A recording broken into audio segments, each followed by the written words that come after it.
السلام عليكم البنات الامهات والمتتبعات ديالنا، كنتمنى ان شاء الله تكونوا بخير وعلى خير ويلقاكم الفيديو ديالي في احسن الاحوال يا ربي، وعواشركم مبروكه باش ما كتمناو اجواء ديال رمضان عند الحلاويه كوثر. ما شاء الله الطلبيات الشباكيه البريوات سلو طلبيات من كل نوع ما شاء الله تبارك الله، وداك الشيء رائع وفي المستوى. شباكيه صحيه اللي بغاها في الفران، اللي بغى الشباكيه مقليه، ما شاء الله كل شيء تبارك الله على حقه طريقه. اجواء ديال رمضان وديال شعبان وتحضيرات رمضان.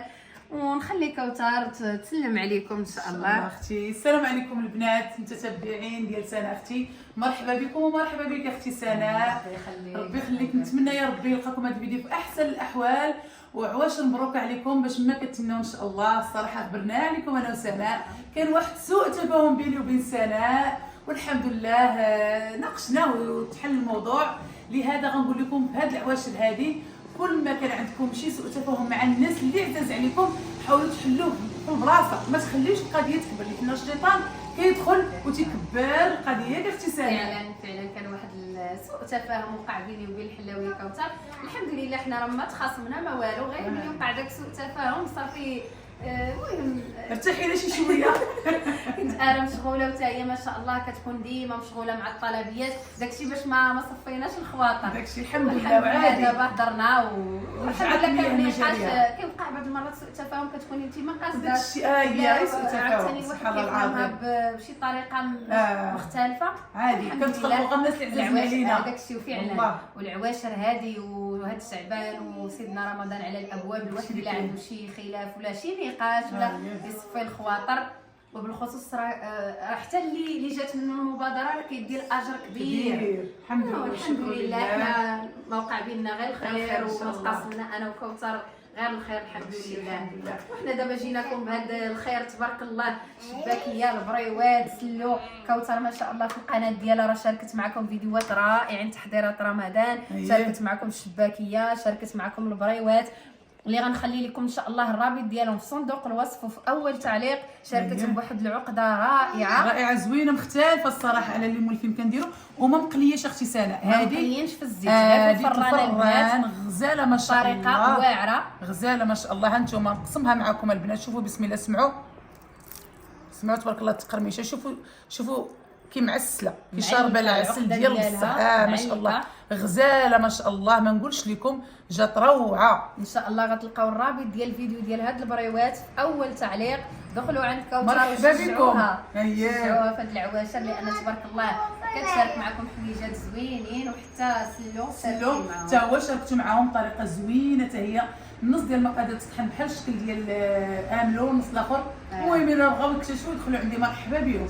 واليوم جينا نتقاسموا معكم في الفيديو يا اختي سناء الشباكيه ديال الفران، ما قليناهاش في الزيت، ما بينما ها هي اللي مقليه اختي سناء. باين الفرق. شوفوا الفرق، هذه مقليه وهذه ما مقلياش، يعني اللي بغى شي حاجه يديرها. خصوصا هذه كاين ناس اساسا اختي بزاف ما بقاوش يبغيو القلي، كاين الناس اللي ما بقاوش يبغيو القلي. شوفوا تبارك الله كيفاش جات، شوفوا تبارك الله. واخا تقولوا شوفوا اللون راه حيت ما مقلياش في الزيت، الزيت هو اللي كيغير ليها اللون، فهمتي؟ الزيت هو اللي كيغير ليها اللون. اللي بغاها مقليه شاركتها معاهم. ها هي تبارك الله، حيت هذه كتنفخ شي شويه، فهمتي؟ انا صراحه عجبتني هذه صحيه وزوينه. نقدر حتى اللي بغى دير العسل الحر ديرو. المهم دير عسل مزيان، ما الشيء. ديرش العسل ديال السكر. المهم باش ما نطولوش عليكم ان شاء الله. اي حاجه عجبتكم من هذا الشيء راه غتلقاوها عند كوثر في القناه ديالها اللي غنخليها لكم ان شاء الله في اول تعليق.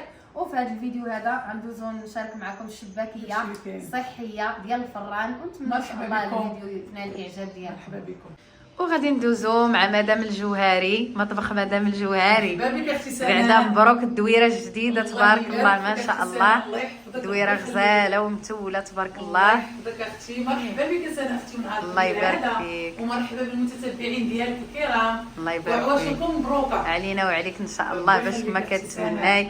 وغتشارك معنا اليوم مطبخ مدام الجوهري ان شاء الله الشباكيه ديال الفران صحيه. القلي اختي نسبيا ناقصه داك الزيت ديال القلي. طيبه في الفران بلا قلي زوينه. حتى البريوات حتى هما كيداروا عاوتاني بلا قلي. شاركتيهم معاهم في القناه بريوات، راه راه حطاتهم لكم في القناه باللوز. باللوز خلي لي تا هما في الفران. يشوفوا. صافي غنخلي لكم بريوات بطريقه سهله في الفران ان شاء الله. ما قليش فن الطريقه اللي درت لهم ومبسطه. صافي غتلقاو الرابط ان شاء الله في اول تعليق في صندوق الوصف. وندوزو نشوفوا المقادير مع كوثر. الشباكيه اختي ديال الفران، مرحبا بكم. عندي هنا كيلو ديال الدقيق اللي غربلته مزيان، والدقيق الممتاز كيلو نيشان. كيلو نيشان معبور. عندي هنا 2 كيلو سمعي ديال انا 2 كيلو 2 كيسان 2 كيسان ديال الزنجلان اللي تطحن اختي سنه وتغربل مزيان لانها في العجانه فاش في الماكينه ديال الدليك فاش كتكوني كدلكي الا كان غير شي فرتوته كتقطع لك العجين. كتقطع لك. عندي هنا 2 كيسان اللي طحنتهم مزيان وغربلتهم. غادي ندير النواشف هما الاولين. وعندي هنا نص كاس ديال اللوز اللي حتى هو طحنته وغربلته مزيان. كنأكد على التغربيل، معروفه الشباكيه. 2 كيسان بهذا العبار هذا ديال الزنجلان. شوفي كيسان العنبه هادو راه عندي عباره كيسان العنبه، فهمتي؟ هادو كيسان العنبه. عندي 2 كيسان ديال الزنجلان شديتهم وطحنتهم مزيان. زنجلان خضر. زنجلان خضر عبرتهم هكا وطحنتهم مزيان. ونص كاس ديال اللوز، ما تكثروش اللوز حيت اللوز كيقصح الشباكيه، فهمتي؟ وعندي هنا معلقه كبيره ديال النافع ديال حبه حلاوه. هذا النافع النافع حتى هو اللي مطحون مزيان حتى منين ومغربل. هنا معلقه ديال حبه حلاوه. وعندي هنا معلقه ديال القرفه. هادو كاملين راه طحنتهم وغربلتهم داك الغربال رقيق. غير ما بغيت نشارك معهم هاد المراحل باش ما نطولش عليهم الفيديو باش يجيهم فيديو هذا. وعندي هنايا معلقه صغيره مع امراج ديال الخميره. علاش كنكثروا الخميره هنايا على الشباكيه الاخرى؟ حيت هذه ديال الفران باش ما تجيكمش قاصحه. الاخرى ما تنديرش فيها الخميره نهائيا حيت كتقلى، كندير فيها غير خميره الحلوه. هذه راه فيها معلقه صغيره ديال خميره الخبز عامره. وشوفي كندير فيها 2 خمارات. هذه الفران كندير فيها 2 خمارات، ما تخافوش منها لانها راه ديال الفران. انا تنأكد عليكم ديال الفران. هاد الخميره يلاه شريتها باقا جديده. انت شوفي راهي مغربله راسها براسها، ما فيها حتى شي حاجه. صافي كنظن درت النواشف كامله. وغندير واحد قبيصه ديال الملح اختي سناء ضروري. واحد شويه الملح تقريبا، ها انت شوفي غير شويه الملح صافي.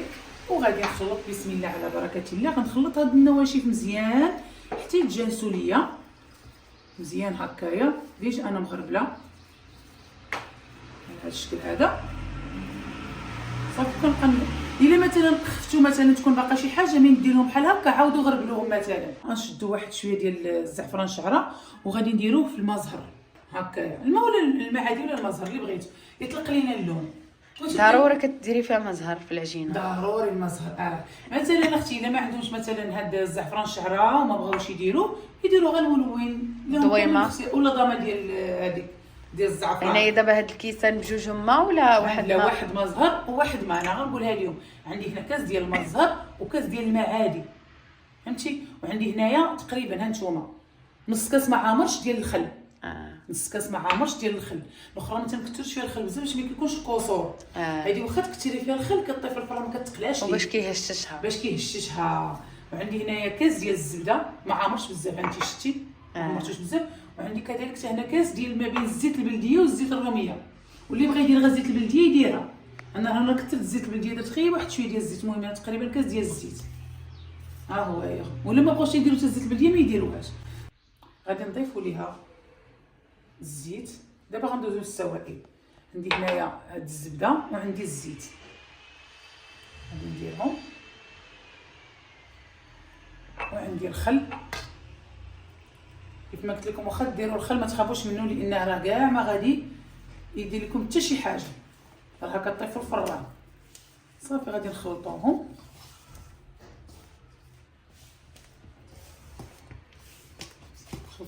وغادي نضيفوا هذا الماء هذا اللي قلت لكم اللي درنا فيه هذا الزعفران هذا. هو راه ما كتصفيش منه الزعفران. لا ما كنصفيش، كنديرو هكاك حيت ما غيدير لي حتى شي حاجه. صافي وغادي نبداو نخلطوا حتى نشوفوا القوام اللي حنا بغينا. ما كندير فيها اختي سناء لا بيض، كاين اللي كيدير البيض، كاين كيدير صفار بيضاء. ما كنديرش البيض حيت الصراحه البيض كنت كنديرو شحال ديك بقيت يطلق لك كلشي واش كتكوني كتقليها ديال القلي. صافي من تما حيدت البيض. انا ما عنده حتى شي مفعول. صافي حيدته. صافي دابا غادي نبدا نضيف ليها الماء. عندي العبار، انا شاده ليها العبار، كتهز ليا هاد الكاس كامل ديال الماء صافي. يعني كيكون كاس ما زهر وكاس ما.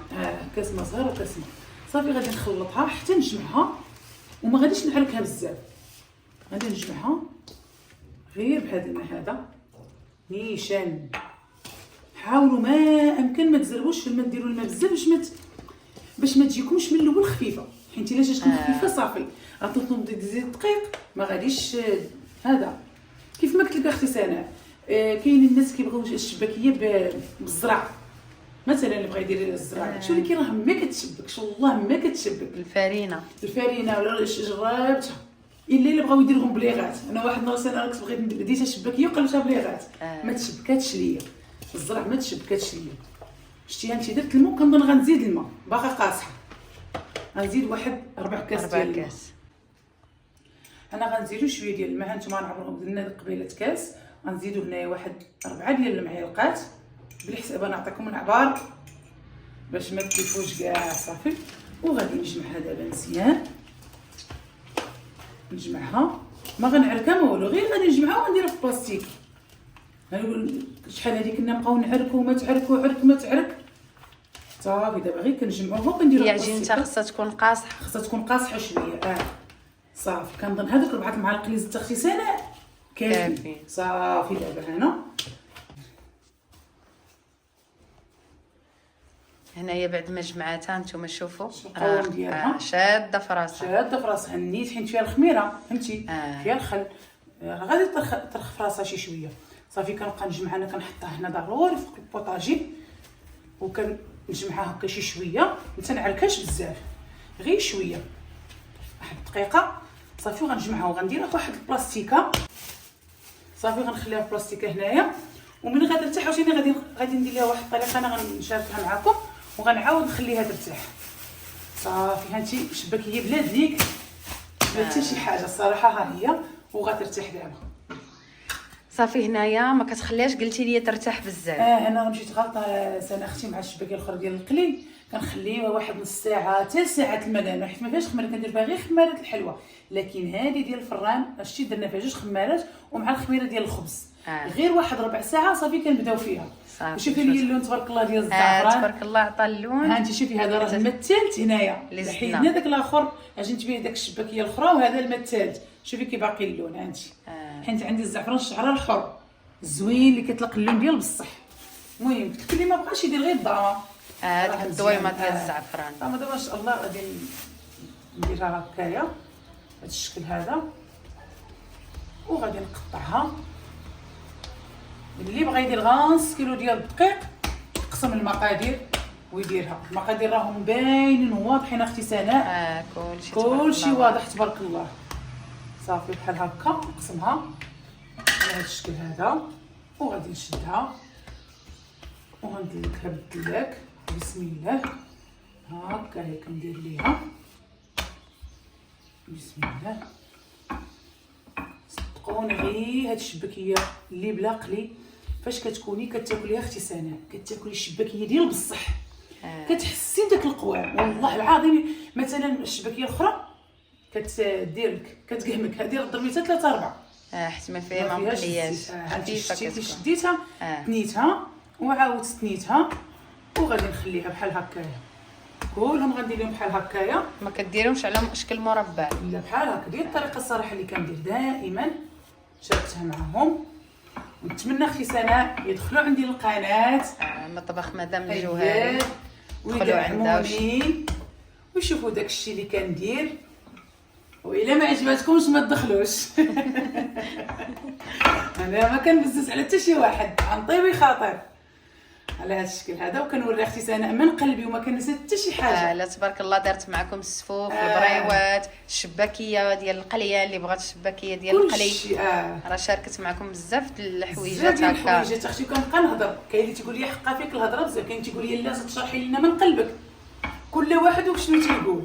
المهم انا اختي كنبقى نهضر باش اللي دار شي حاجه تصدق معاه، اللي دار شي حاجه تصدق معاه. هذيك كثره الهضره رغم من بنادم كيكون باغي يوصل لك الحاجه كيف ما دايره، كيبقى يهضر باش يشرح لك مزيان، باش يشرح ويعاود يشرح. راه تصبر اختي سناء، والله اختي سناء راكي مجربه والله ما ساهل. راه ما ساهلش كتسمحي في كل شيء، وبالخصوص انت عندك الخدمه وخصك تسكتي ولادك وخصك تهيئي الجو لذاك التصوير.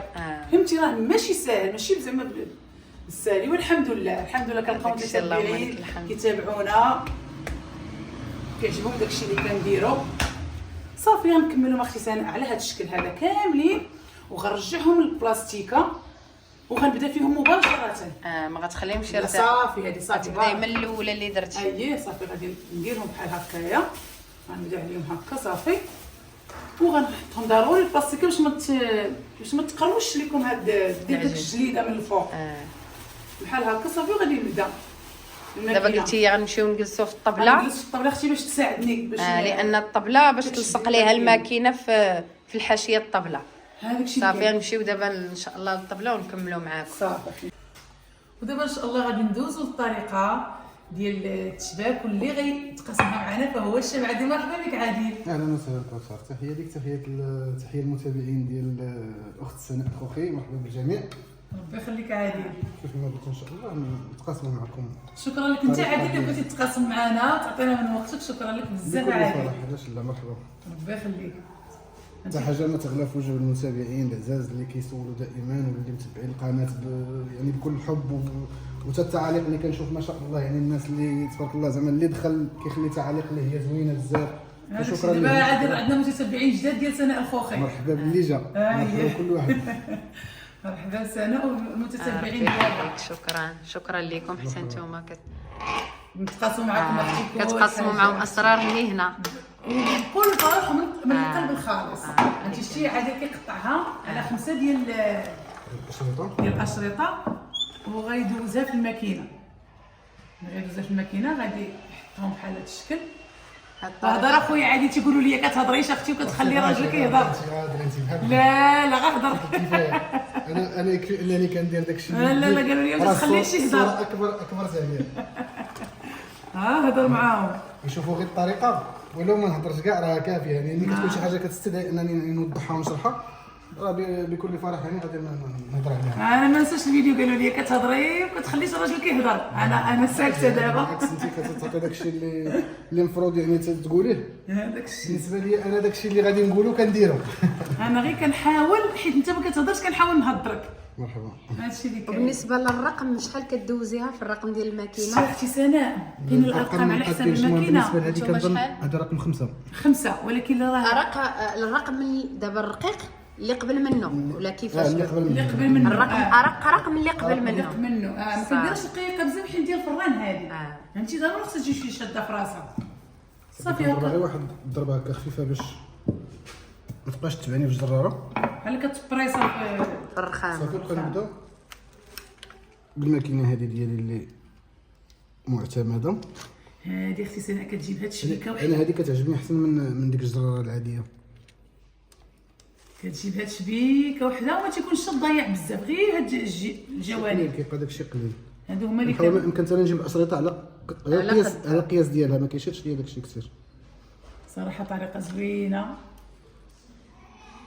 وسهله. صافي كنعاود كنكونوا كملنا هاد الكره هادي. صافي غادي نبداو دابا كنجمع دوك الاشرطه اللي شاطوا ليا كاملين دوك الجناب والزوائد وكنديرهم في كره وكنحتفظ بهم يعني حتى كيطلقوا واحد شويه كيرطبوا وكنعاود نستخدمهم. ويستحسن انه يعني تستخدموا مره واحده. انت اختي سناء من بعد ما كيسال اليوم عادل كيجمعهم كاملين باش كيتسهل الخدمه. هكا كيجمعهم ملي كيبدا يشبك كيبقى غير يشبك. صافي كنجمعهم كنغطيهم بالبلاستيك باش ما تقصاش. دابا حتى كتكملوا هاد اللي شكلناهم كاملين عاد تبدا يتشبك. عاد كنبدا نشبك مزيان. ديك الساعات انا اللي تندوزو تنبقاو نشبكوها. هذه هي الطريقه. في الحاله العاديه يعني انا كنوجد لها بحال هكا، هي كتبدا تشبك على ما كنسالي انا داكشي كامل وكنلتحق بها. اييه كنتعاونوا. مزيان. فيها بس شوفي بعد الحاجه الصعيبه كيحيدها عليك. الحمد لله. كما قلت لك اختي سناء ماشي العيب ان الزوج يعاون الزوجه ديالو ولا في اي شيء في شؤون البيت كيف ما بغات تكون.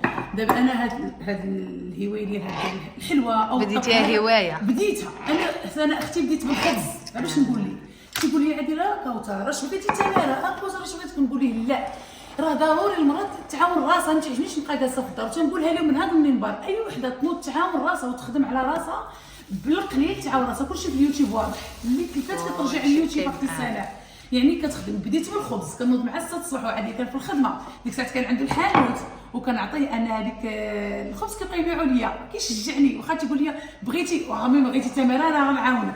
صافي بديت شويه عاوتاني قلبتها حلوه، شويه عاوتاني قلبتها دابا معسلات، وانا غادا انت راه عندي وليدات وعندي مسؤوليه، وبعض المرات الا ما كانش عادي، بعض المرات كيمشي هكا للسلا كيتقدا داكشي ديالو هذا كنتلف، كنقول لك بلا عادي كنتلف، اقسم لك بالله الا ولفتو يخدم معايا كيعاونني. انت حد العوين ضروري، انا ما معايا حتى وحده من غير مولاك الميناج اللي كتعاوني. ما هادشي الحلو كنخدمو راسي وكنعرف شنو كندير فيه انا والزوج ديالي، كنتعاونوا عليه الصراحه. وتا هو لقيتيك عادي، لقيت عنده هوايه. سبحان الله كما قلتي، لقيت راسي دخلت معاك في الدومين بلا ما نشعر، بلا ما نشعر، خصوصا الباتيسري كيحماق عليه. تبارك الله راه تبارك الله اللي كتشارك معنا. ملي كتكون الهوايه وكيكون الانسان باغي يعطيك واحد المجال بحال هذا يعني راه كيبدع فيه. راه شارك معنا لي طارط اختي سناء. لي طارت في راس العام تبارك الله. ضروري اختي المراه تنوض تخدم، ضروري. هاد الوقت بغات العوين، بغات العوين وتقتلت المال، ما تبقاش غير في الدار وتخدم غير من الدار، زعما ما تبقاش غير روتين ديال الوليدات في الدار هذه وهذه. ما نطولوش عليكم المشاهدين، ها الطريقه ديال العادي كما شاركها معكم، وغنكملوها كامله على داك الشكل ونرجعوا معكم ان شاء الله في التشبيكه. ها انت اختي سناء من بعد ما ساليناهم غادي نبداو في التشباك ان شاء الله. غادي نغطي هادو وغنجبد غير اللي غادي نستعمل انايا، غنغطيهم وغنستعمل. ها انت دابا غتورينا شي تشبيكه ساهله. ساهله اختي. ها انت اختي، ها مقسومين على 5 هي وحده بوحده. ها انت كنهزوا الاولى وكنضربوها على الثانيه، وعاودوا كنضربوها على الثالثه. ها انت الاخر على الاخر يا ربي. المهم وحده كنهزوها وحده كنهبطوها. صافي وهذوك الجوج اللي كيبقاو لينا حنا كنلصقوهم هنايا.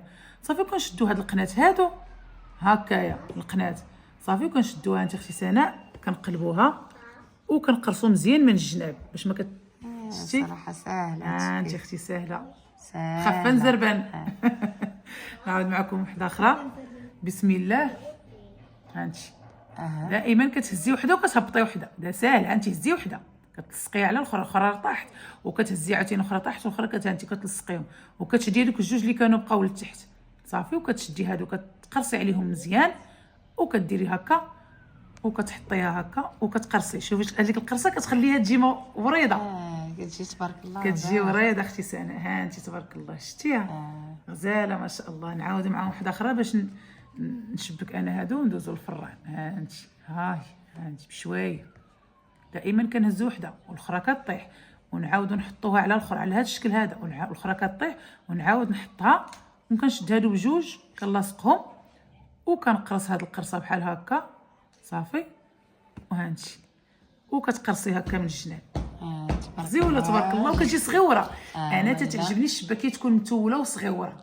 وحتى هاد التشبيكه جاتني ساهله ساهله اختي، ما عندهم فين يتلفوا نهائيا. ساهله وبشويه. انت اختي سناء نعاود معاهم وحده اخرى. ها انت وحده والاخرى تنطيحوها وتنلاصقوها وكنطيحوا الاخرى. المهم وحده كتهزيها وحده كتهبطيها. ساهله وكتلاصقيهم وكتقرصي على هادو مزيان وهكا وكتقرصي من الجناب. واخا حبيبه صافي هكا. تبارك الله تجي راه ساهله. صافي دابا ان شاء الله غادي نكمل هاد الكميه كامله اللي عندي باش ما نطولش عليهم في الفيديو وندوزو للفران ان شاء الله. ان شاء الله. وهنايا البنات بعد ما سالات كوثر التشباك تبارك الله كتجي تشبيكه غزاله، كتجي بحال الورده صغيوره متوله وكتعجبني الشباكيه تكون صغيوره. ولا بغاو يديروها كبيره يديروها ماشي مشكل. بالنسبه لهاد الشباكيه هذه ما كتكونش مقليه في الزيت، يعني كتعطيك تقريبا 2 كيلو 100 غرام 2 كيلو على حسب، فهمتي. والاخرى اللي كتكون مقليه كتعطي هكا كتكون ثقيله، كتعطيك 3 كيلو الا ربع. المهم فهمتي هذه ما كتوزنش بزاف ولكن كتكون صحيه.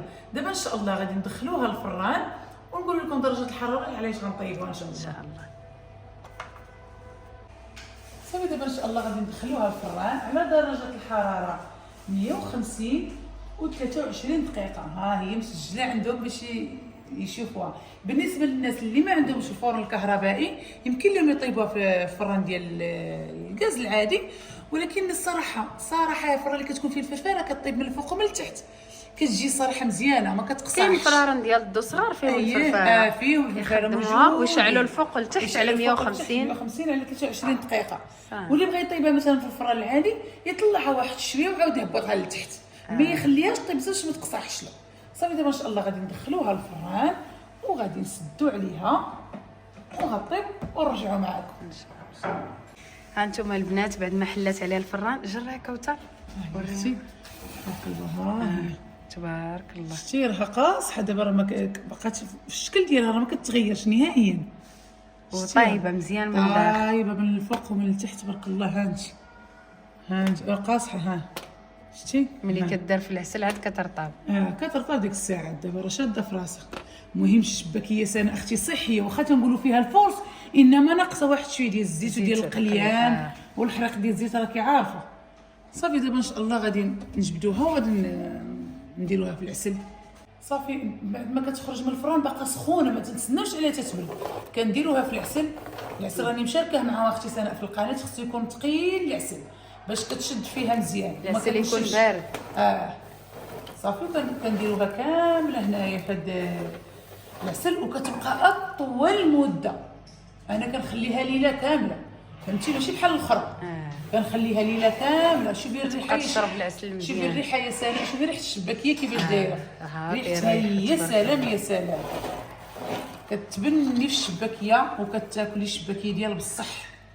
اللي ما بغاش الشباكيه ثقله وياكل الشباكيه زوينه واخا فيها الفرص، انما اخف ضرر كيف ما تنقولوا، اخف ضرر.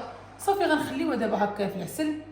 وهذا البنات الشكل ديال الشباكيه ديالنا بعد ما تعسلات تبارك الله. شوفوا كيفاش كتجي رائعه، والتشبيكه اللي شاركت معنا كوثر كتبان بحال الورده، كيجي الشكل ديالها زوين. غزاله تبارك الله.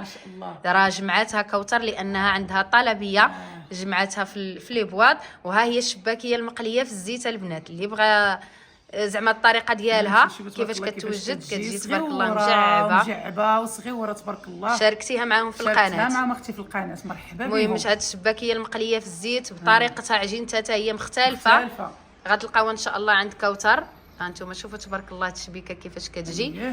وهذه اللي شاركنا معكم في القناه عندي صحيه 100%، وطبيله تبارك الله مشكله. هادو طلبيات عند الحلاويه كوثر ديال سلو ديال البريوات وديال الشباكيه. اللي بغات تشوف شي حاجه البنات غنخلي لكم ان شاء الله الرابط ديال القناه ديال الحلاويه كوثر في اول تعليق. غنخلي لكم هاد البريوات هادو اللي مطيباهم غير في الفران. الفران اختي ما مقليين شكاع، كيجيو رائعين. والتقرميشه ما نقولكش كيجيو زوينين تبارك الله. غتلقاو الرابط ديال الوصفه ان شاء الله في اول تعليق وفي صندوق الوصف. وهنا غنختموا الفيديو مع الحلاويه كوثر. السلام عليكم البنات وعواشركم مبروكه، وباقي ان شاء الله نصوروا اكثر واكثر مع اختي سناء. ومرحبا بكم عندي في القناه، دخلوا ودعموني، والا ما عجبتكمش ما تدعمونيش ان شاء الله يا ربي. وغنقول لكم السلام عليكم، ونتلاقاو فيديوهات جايه ان شاء الله. مرحبا بكم.